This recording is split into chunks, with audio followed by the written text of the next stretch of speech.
Eu tenho uma esperança enorme. É uma esperança que tem o sabor da confiança.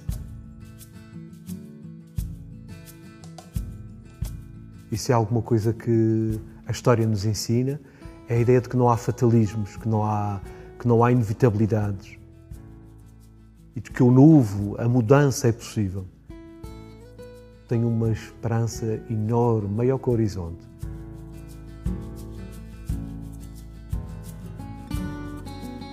Nasci na rua da Vada do Cavalo, que é bem perto do centro da cidade do Funchal. O meu pai carteiro, de uma família operária, e a minha mãe funcionária pública, mas daquelas famílias muito religiosas, muito católicas. Aqueles primeiros tempos de aprendizagem é um tempo inesquecível, fulgurante, de conhecimento, de interiorização de experiências. Foi muito o sair da casa e da minha rua, dali da Vada do Cavalo, e ir para a escola e encontrar tanta gente, tanta miudagem. E eu gostava muito de jogar futebol, de brincar. Então foi um tempo assim, escarlate, feliz, cheio de cor. Então foi um tempo bom. Depois vou para uma escola no centro do Funchal, terminada a 4ª classe. Era a escola Francisco Franco e fiz aí o primeiro ano do ciclo.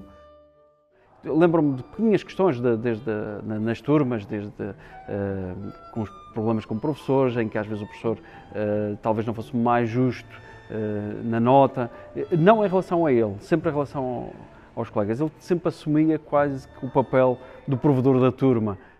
E só a partir do 1º de maio é que o 25 de Abril chega à Madeira. Lembro do meu pai nos ter levado a todos, irmos todos para a rua. E, portanto, esse tempo da escola, daquela fase do 1º e 2º ciclo, é marcado por descobertas, instabilidades, muitos medos. Fruto dessa formação mais católica, da minha família. Fui para o seminário, na altura, chamava-se Escola Apostólica, que era o discernimento vocacional. O seminário ia só até o 11º ano e vir para o seminário implicava vir para a Almada. O seminário foi muito uma integração num projeto que colocava muito essa aprendizagem da generosidade, da entrega. No fundo era a ideia de um serviço aos outros. Então essa é uma fase já diferente, compromisso maior à Igreja, porque implicava vir para a universidade também. Na universidade, alguns amigos faziam-nos chegar alguns textos, alguns poemas, um poema do Bertolt Brecht, um romance, um livro, um poema do Manuel da Fonseca. Essas músicas, os livros, os textos, começavam a suscitar alguns desassossegos, algumas inquietações. Quem poderá domar os cavalos do vento? Quando já estou em Lisboa, o contacto com a realidade social, a imersão nos bairros da ultra-periferia social, naqueles que são os lugares, nos bairros de lata, com grupos mais da margem da cidade. Era o bairro do Relógio, ali em Lisboa, depois o Prior Velho, a Corraleira. O contacto com essas realidades ajudou-me muito a ter uma consciência social.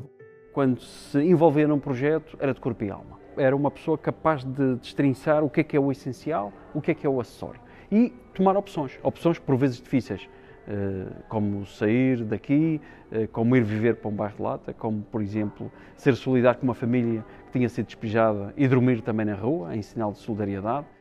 Na confluência destas gentes, destas leituras, isso obrigou a transformações de fundo muito grandes. Mexeu tanto comigo aquele tempo. Quando volto à Madeira, fui ordenado padre católico.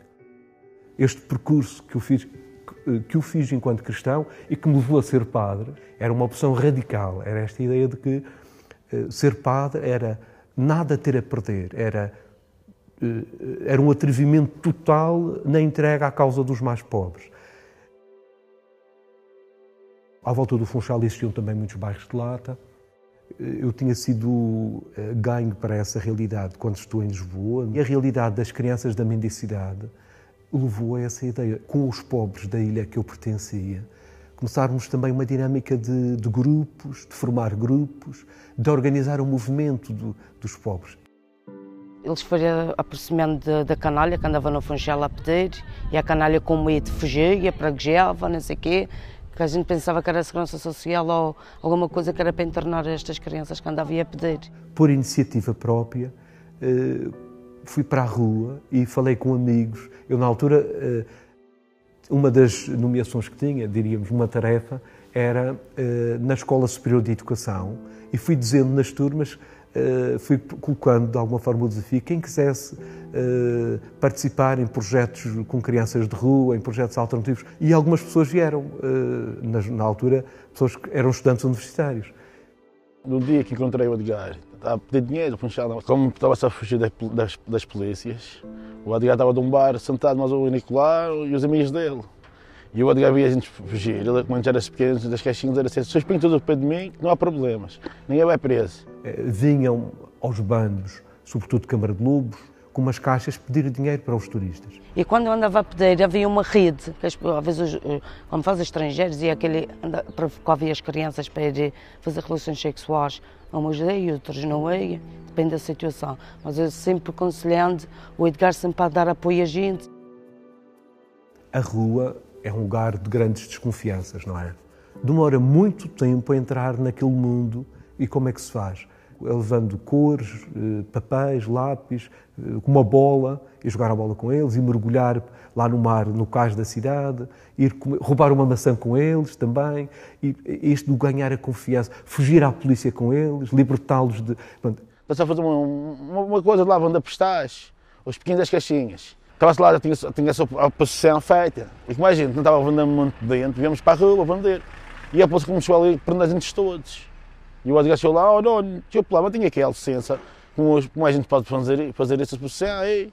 E quando nós jogávamos à bola, depois íamos fazer os desenhos, que eu gostava muito de pintar, e quando começam a desenhar, expressam aquilo que tinha acontecido. O polícia que lhes tinha batido, alguém que lhes jogou água a ferver para os afugentar da esplanada onde estão os turistas, faz os órgãos genitais masculinos com alguém que lhes pagou porque estiveram a ser prostituídos no hotel. Não fazia sentido de forma nenhuma ele ser padre e não se rebelar contra os abusos de que eram vítimas os chamados miúdos das caixinhas. Estava lá todos a jogar futebol, chega lá a polícia, agarra do Edgar, fomos para Bom Jesus, para a Rua do Bom Jesus, onde é que era o posto da polícia. Reunimos o grupo todo das caixinhas. Fomos todos para lá fazer barulho. Fomos para o posto todos de panela, tábuas de panela, para fazer uma greve lá, para o Edgar sair. Em menos que a polícia não mandou o Edgar para a rua, a gente não parámos. E conseguimos. Os pobres não podem ser o receptáculo da boa vontade de quem tem mais. A única forma dos mais explorados, dos mais pobres, poderem aceder à justiça social, tinham que se organizar. Tinham que, os pobres, enquanto realidade dispersa, tinham que formar um sujeito coletivo, um sujeito orgânico. E como sujeito, os pobres devidamente organizados podiam alcançar mais direitos, mais justiça e ter perspectivas libertadoras.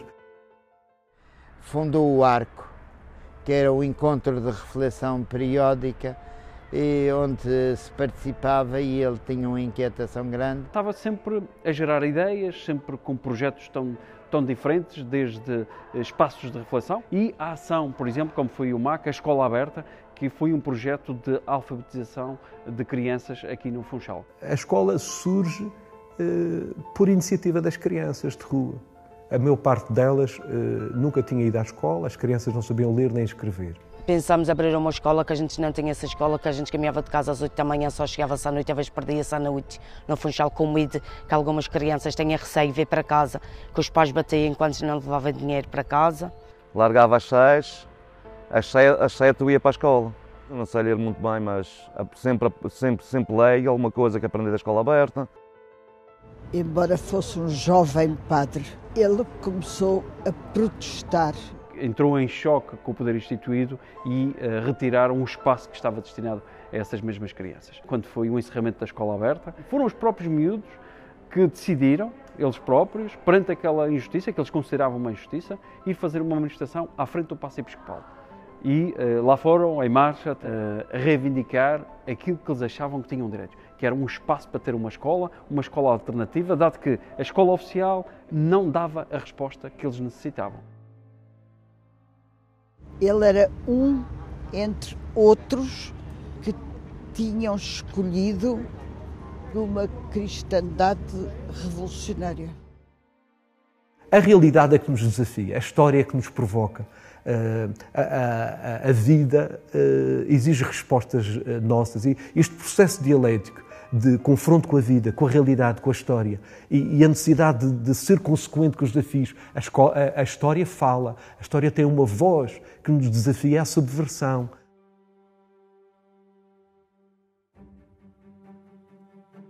Já em 1996, então surge uma proposta, se eu aceitaria ser candidato independente nas listas da CDU ao Parlamento Regional.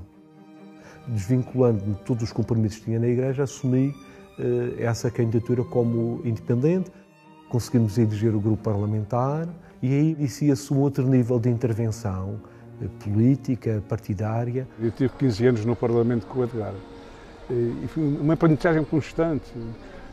As convicções do Edgar, a forma com a força que ele transmitia, a luta que ele estava sempre disposto a encabeçar, a luta das pessoas por uma estrada, por melhores condições de vida. Deu para perceber e ganhar a consciência ainda maior da importância da organização, da força do coletivo, da criação das frentes sociais de luta, da organização das populações para a conquista de direitos, não só para a reivindicação, mas para a conquista de direitos a partir das questões de proximidade, das questões concretas, das reivindicações mais próximas. Andamos com os agricultores, trouxemos os pescadores para junto da residência do Presidente do Governo Nacional, cortamos estradas por acesso a novas estradas para as pessoas que não tinham esse direito. Trouxemos as pessoas para o Funchal para lutar pela sua casa, pela habitação, o direito à habitação. Fizemos uma luta tremenda. É um nível de intervenção social, política, já no plano institucional, mas numa ligação sempre muito grande ao povo, aos trabalhadores,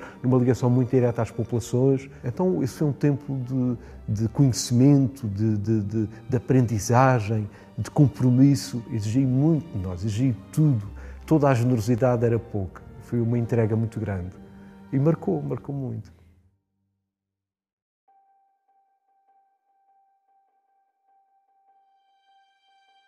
Eu acredito que é importante o contributo individual, a vontade pessoal. Sem o coletivo nós nada somos, ou quase nada podemos.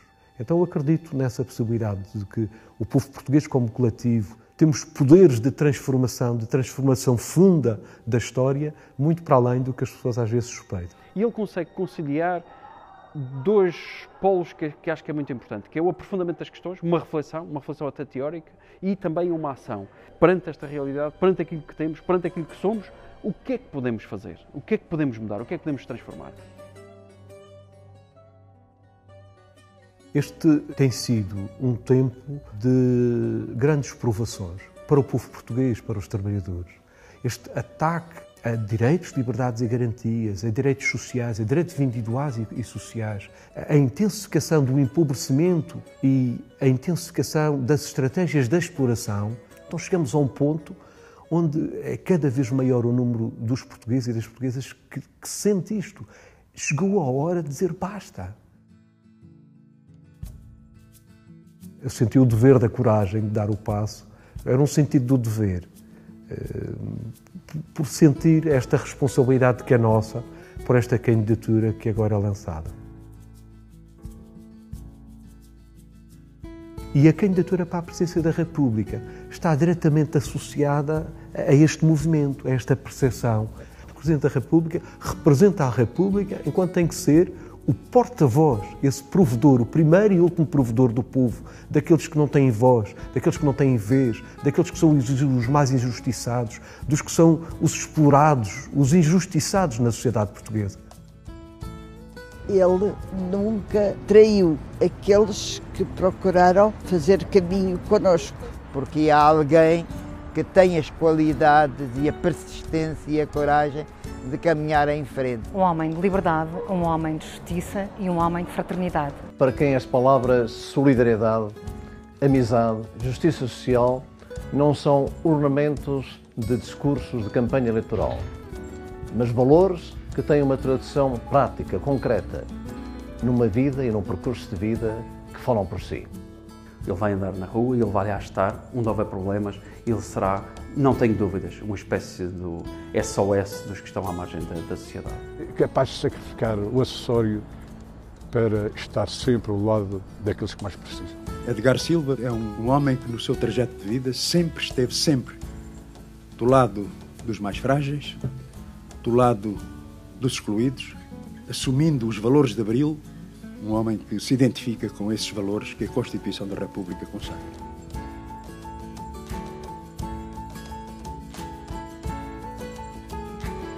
A condição humana é demasiado grande para ficar pelo pó da terra. Então tenho essa esperança muito grande no triunfo da humanidade, no vermelho quente do futuro. Não nascemos para a morte, não nascemos para a exploração.